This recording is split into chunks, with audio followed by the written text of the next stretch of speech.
L'assistant qui n'a pas osé, il n'est pas dans son but. Il n'est pas dans son but, il ne l'a pas vu. Morioka qui préfère attendre et Balenta revient. Et c'est but quand même. Le premier but du championnat est inscrit par Rio Morioka. 0-1 pour le Sporting de Charleroi. À la 78e minute. Quelle erreur! On en avait parlé, hein, il y a un bon coup à jouer là.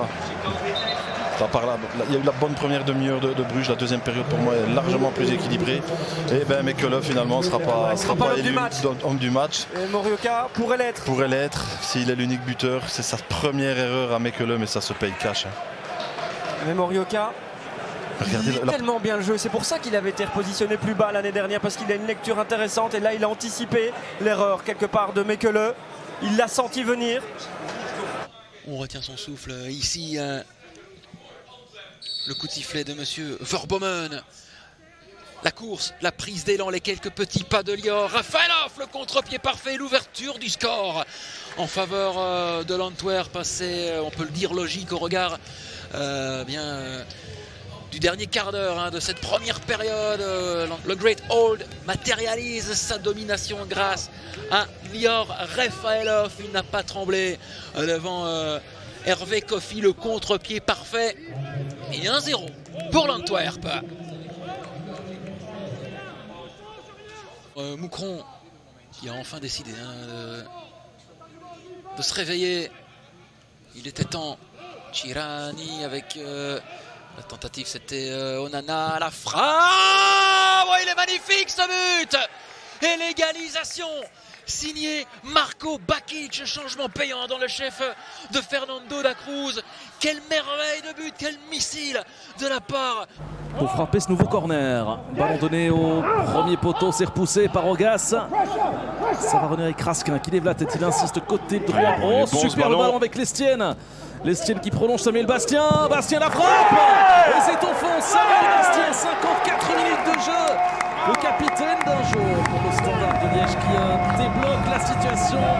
Grand sourire affiché. C'était d'ailleurs l'un des points d'interrogation qu'il avait compte tenu de ce qui était annoncé comme température. Heureusement, il fait un petit peu moins chaud que prévu, mais se demander si ces joueurs allaient pouvoir tenir un pressing durant toute la rencontre. Oh, ce centre, il est pas mal, c'est déjà au fond. C'est but, il n'y a pas de hors-jeu, il me semble. C'est Suzuki qui est là, en voleur de but. Saint-Tron passe devant, à peine une minute dans cette rencontre. Et déjà les Trudonner qui surprennent les Gantois. Justesse, mais c'était très important. Point, place Toun. Oh, c'est rentré ça. C'est rentré, de toute façon c'est au fond, mais il y a un drapeau qui s'est levé. Pour signaler, est-ce que c'est pour signaler le but? On va le savoir dans quelques instants, je pense que oui, puisque les arbitres reprennent position. Lee, met au jeu. Et le ballon qui traîne une nouvelle fois dans le rectangle. Oh là là, attention, cette hésitation, ça va être but. Ça passe sur la ligne, ça frôle la ligne. Kaminski maintenant, et c'est au fond. Ben oui, finalement, avec autant de tergiversation, ça devait bien finir au fond. C'est Facundo Colidio qui conclut cette action extrêmement confuse.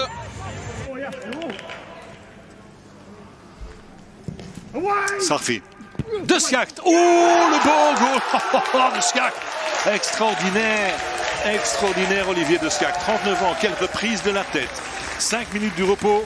Ça fait 1-0 pour Zulte Waregem. Olivier de Schacht chez Vukovic.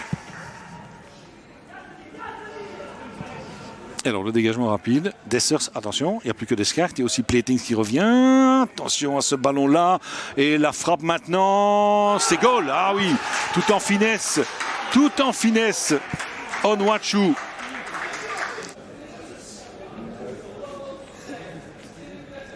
Dessers avec un ballon à ras du poteau. Ça fait 1-2 pour le Racing Genk qui en l'espace de 7-8 minutes est parvenu à carrément inverser la tendance.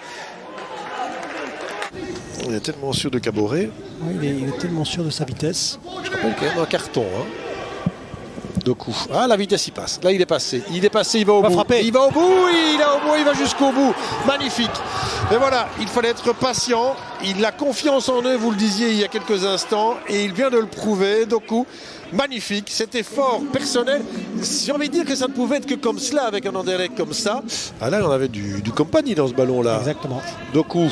Alors, est-ce qu'il veut le redéposer, choisir l'extérieur ou pas? Non. Intérieur, Vlaps, le centre. Oh, c'est but. ça. C'est but. Il y a du bol là-dedans, mais il faut la tenter, cette chance. Et Murillo, on le disait, on aimerait bien le voir plus offensif. Eh bien, on l'a vu, et pour son maiden match, c'est pas mal pour lui. Il faut avoir confiance dans le contrôle de balle des partenaires. Sardella, qu'est-ce qu'il fait? C'est pas possible ça. C'est pas possible une erreur pareille. C'est pas possible une erreur pareille.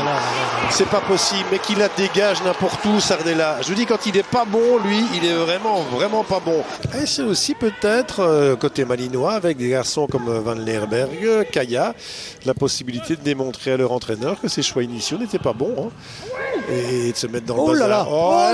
Et voilà le 2-2. Et voilà le 2-2. Et qui est-ce qui marque là? C'est Van Leerberg. Donc les choix initiaux n'étaient pas bons. Même si ici la touche est intéressante. Attention avec Efford, l'un des nouveaux venus durant le mercato estival. Attention, c'est une situation hyper dangereuse. Et l'ouverture du score pour Dan Heymans. Dès la 10e minute de jeu, première opportunité tout court de la partie. Elle est pour Waasland Beveren et déjà 1-0 en faveur des Waaslandiens sur la pelouse. Le duel entre Lucas Pirard et Petit Pelé Mboyo pour égaliser, pourquoi pas. Un but partout à la 54e minute de jeu. Ici à domicile, Petit Pelé Mboyo qui se fait justice lui-même sur penalty. Intéressant de la part de Schoenbart qui remet immédiatement côté gauche en première intention. C'était risqué, mais ça atteint le flanc gauche. Et de nouveau Koita qui est assez libre depuis sa montée au jeu. L'erreur d'appréciation de Jakubek et Waasland Beveren qui reprend les devants une deuxième fois dans cette rencontre. Quelle erreur! 4e officiel. Ça laisse du temps aux deux équipes d'encore mettre un petit but. Pourquoi pas faire le break et tuer tout suspense du côté waaslandien avec cette excellente passe Dan Heymans pour tuer tout suspense justement. Dan Heymans qui offre probablement la première victoire de Waasland Beveren dans cet exercice 2020-2021. Et quelle victoire ici du côté du stade des Éperons d'Or. C'est jamais évident de s'imposer, mais Waasland Beveren. Tissou Dali, c'est bien ça. Guillaume Hubert, de retour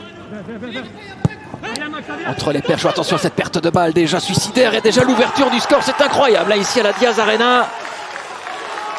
Cette perte de balle de Guillaume Hubert. Que lui est-il passé par la tête? Et déjà 1-0 donc pour le Berscott qui...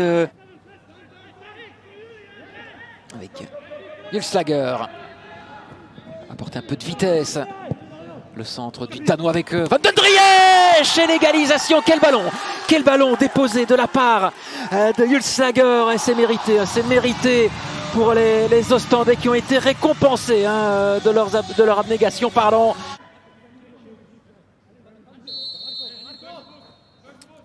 Le coup franc pour le Berscott. Encore une fois, il est bien donné. Il y a Noubissi au bon endroit. Et le doublé pour le Camerounais ce soir ici à la Côte. Et encore une fois. Xavier Mercier, c'est lui qui va procéder au coup franc. Ouais, pourquoi pas, c'est pas mal essayé. C'est dehors. Le but d'ouverture de l'OHL, signé Sacha Kotić, le défenseur, sur fins arrêtées. Le centre pour Scouterdon, qui va faire jouer la petite feinte. Premier ballon pour Ngoy. Oh, c'est dangereux! Et c'est surtout but Titzak, nous, sur un assist de Julien Ngoy.